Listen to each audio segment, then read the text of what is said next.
Welcome to Thinkplus Education, day 16 of our 60 Days to CAT series. Let's jump into the discussion. So, as always, remember, we're going to map the RC, and once we map the RC, we go into the questions and then we'll answer the questions based on what we remember, or we'll jump back and check for the answer, whether it is true or not. All right, so let's begin. First paragraph. The job of a peer reviewer is thankless. Collectively, academics spend around 70 million hours every year evaluating each other's manuscripts on the behalf of scholarly journals. And they usually receive no monetary compensation and little, if any, recognition for their effort. So just out here, the author says,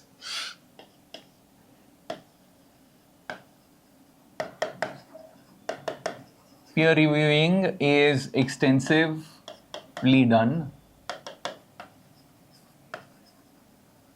but has no recognition and no monetary benefit.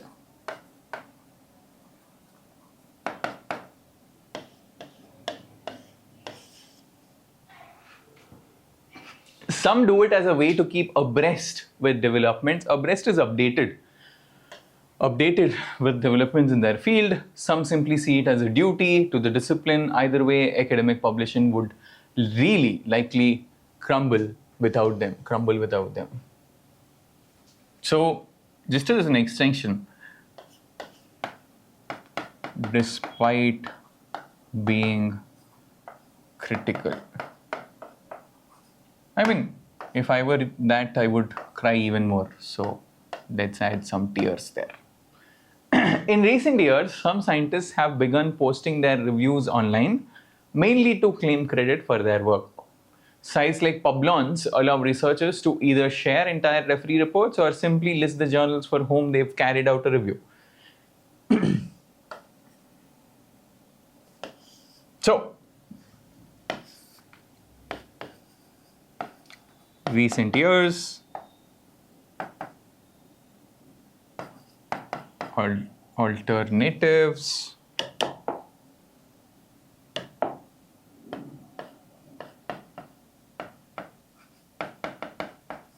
which is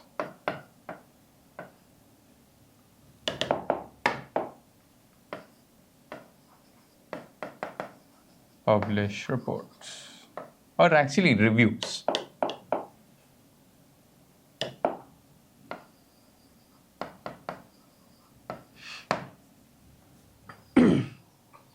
The rise of Publons suggests that academics are increasingly placing value on the work of peer review and asking others, such as grant funders, to do the same. While that's vital in the publish or perish culture of academia, there's also immense value in the data underlying peer review. Sharing peer review data could help journals stamp out fraud, inefficiency, and systemic bias in academic publishing. Now the point is, okay, the sad people would now want to be happy people, and hence they're publishing their reviews, but the author is saying, more importantly, data can help. And it can help in many ways. So we can always come back to this paragraph and then see how it helps and why it helps. But the idea is this. There's also sharing peer review could help in all of that. Third paragraph. Peer review data could also help root out bias. Also, so in addition,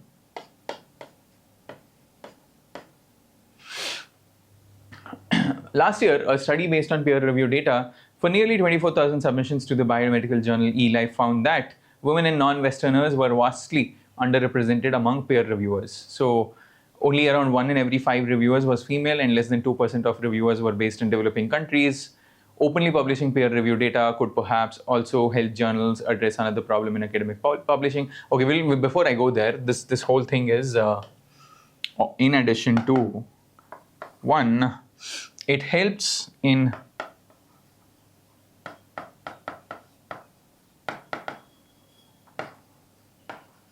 identifying underrepresentation.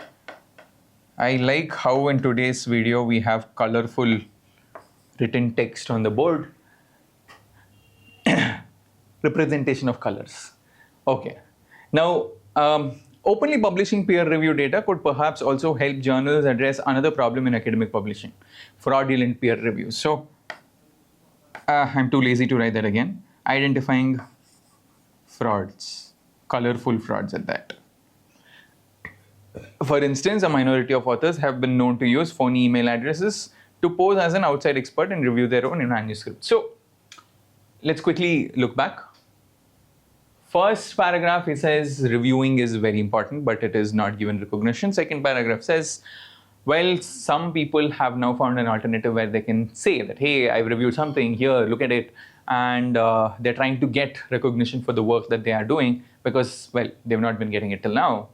But the author is not really interested in that part of it. He's more interested in the fact that if you publish data about whether you have reviewed something or not, that will help me identify certain problems in the research world. And those problems are basically these. One is it could help journals stamp out fraud, it could help them stamp out inefficiency, it could help them stamp out systemic bias, which is fraud, inefficiency, systemic bias is what is being discussed in the next paragraph as well. So primarily speaking, second paragraph, good enough. Jai ho. Now let's move forward.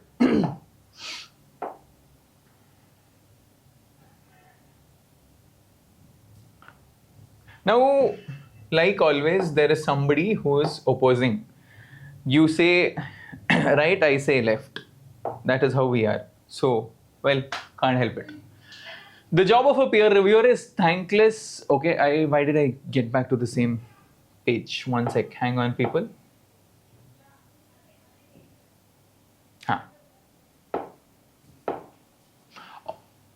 Opponents of open peer review commonly argue. Now, what is this fellow? Open peer review fellow is basically that Publon's guy. I mean, those fundamental, platforms, alternative. They argue that confidentiality is vital to the integrity of the review process. Earlier I said it will help me. Now some people are saying that it's going to harm you. Why? So, but Michael Jackson's dangerous. Why? So one is, it says referees might be less critical. That means you get more irritating, idiotic research, especially if they're revealing identities by signing them. Some also hold concerns that open reviewing may deter referees from agreeing to judge manuscripts in the first place. So they won't review, or that they'll take longer to do so. So the time is, it will increase the time taken. So these are the problems. This is what the paragraph says. Then we'll move forward. Even when the content of reviews and the identity of reviewers can't be shared publicly, perhaps journals could share the data with outside researchers for study. Author fellow is like, I have a nice idea. He says, when the content of reviews, do not reveal content, only reveal, what is that? Data. That is, if I say, hey, your research is irritating, it's nonsense, don't tell the other people that this person said it is nonsense. Just tell them that this person has reviewed and said no to your research. That's it. That is the data that you want. Or they could release other figures that wouldn't compromise the anonymity of reviews, but that might answer important questions. Or anything but identity. And except for the identity, reveal anything. Again, so much color. Let's get rid of that. Except for the identity. Reveal data which is not going to cause these problems in this last paragraph. How many researchers, editors have to reach out to an average to find one who will carry out the work? Did I miss something? But that might answer important questions about how long the reviewing process takes. How many research editors have to reach out to an average, on average, to find one who will carry out the work, and the geographic distribution of peer reviewers. All data which is not going to harm anyone. Of course, Opening up data underlying the reviewing process will not fix peer review entirely, and there may be instances in which there are valid reasons to keep the content of peer reviews hidden and the identity of the referee is confidential. But the norm should shift away from opacity in all cases to opacity only when necessary. So, therefore, say no to complete opacity.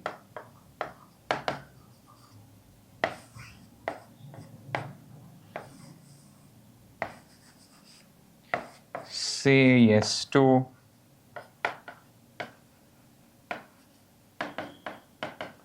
conditional opacity.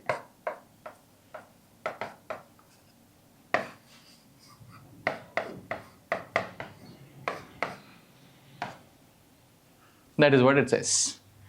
So fundamentally speaking, the author is saying that, hey, researchers do review. It is a thankless job. People do not get recognition. They do not get money. Then came Publons and the like of it. People started publishing that, hey, I'm doing some review. And then the author says, well, that is good to have. People should publish because there are some advantages. There is data. I can stamp out inefficiency. I can stamp out underrepresentation. But then the author also says, but there are people who say, no, because it's going to harm the reviewer. It is going to stop them from reviewing. It is going to delay the review processes. The author says, okay, that is fine. I understand. Agreed. Don't give a complete information. At least share some information with me. No, what nonsense is this? Share something that I can use. This is pretty much what the RC is. So let's jump into the questions.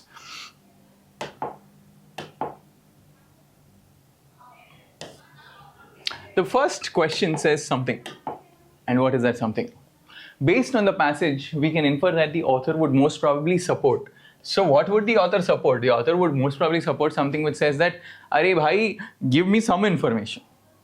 Don't unravel the mysteries behind who the face is. Just tell me some data which is not going to harm people. So publicizing peer review data rather than publication of the actual reviews. Sure, he would agree with that, publicizing, but he would possibly not agree with this. He said give out data and maybe not the actual reviews, but publicizing is like, hey, this is what the data is. Maybe yes, maybe not. We'll keep that aside. Preserving the anonymity of reviewers to protect them from criticism. Well, you would agree with that also. More careful screening to ensure the recruitment of content familiar peer reviewers. Now, this is something which is irrelevant. The greater transparency across the peer review process in academic publication. Now, good. See, the author would most probably support what? In the whole RC, the author was saying something singular. No? He's saying, give me some transparency. If not, don't keep it completely opaque. Give me some transparency. Of options A, B, and D, the only option which talks about greater transparency across the peer review process is Delhi, and hence the answer has to be Delhi. The only problem with Ahmedabad and Bombay, A and B, is they're very specific.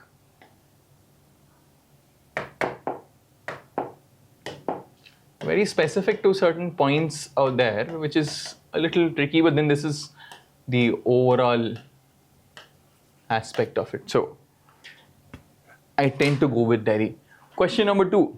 According to the passage, which of the following is the only reason not given in favor of making peer review data public? Not given in favor of making peer review data public. So I want to find a reason which is not supporting this making peer review data public. So option A, it can tackle the problem of selecting appropriately qualified reviewers for academic writing. Well, if I have data, then yes, it should help me, but we'll see. It would highlight the gender and race biases. Yes, it will. This is supporting. It will deal with peer review fraud. Yes, it will supporting. It could address various inefficiencies. Yes, it is supporting. The only problem is A seems to be good, but it is not stated. So it is not in the passage.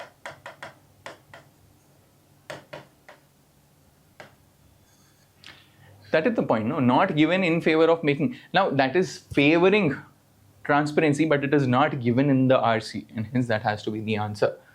All right.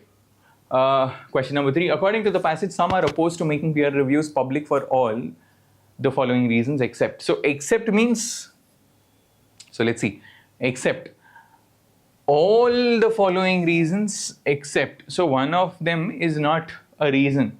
And what is that? Option A, delays the manuscript evaluation process as reviewers would take longer to write their reviews. This is mentioned and it is the reason. Makes reviewers reluctant to review manuscripts, especially if these are critical of the submitted work. Again, this is mentioned. C, leaves the reviewers unexposed. Now, you nonsense. Look at this, leaves the reviews unexposed. But it is not unexposed, it is exposed. Leaves the reviewers exposed to unwarranted. That is the except part, and hence the answer has to be this. What is unexposed? Exposed to unwarranted and unjustified criticism. That is the answer. All right, last, I wouldn't want to, I don't think I would like to look at D. Last question. All of the following are listed as reasons why academics choose to review the scholars' work except. Again, except. Guys, you have to get used to this except, okay? Keep practicing this except. Do not get confused. So what he's saying is, all the following are the reasons as to why academics choose to review other scholars' work. So one of them is not a reason that is given in the passage. Now, all you have to do is go back to the first paragraph to check for the answer. A, it is seen as a form of service. Yes, it is seen as a form of service. It is written in the last sentence of the first paragraph. Okay, this is not the answer, sorry. We need an except.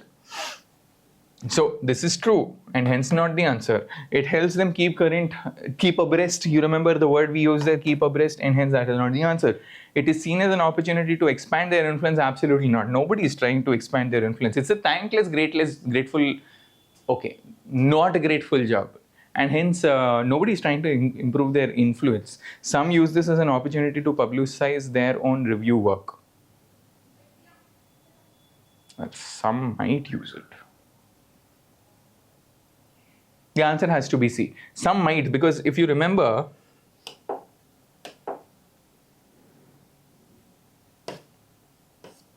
right here, some scientists have begun posting their reviews online mainly to claim credit for their work.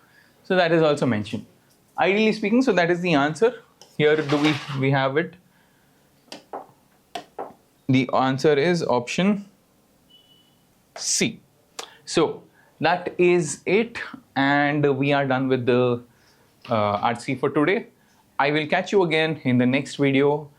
Try to solve this again and write the explanations as to why certain option is not the answer. That is going to improve your skill.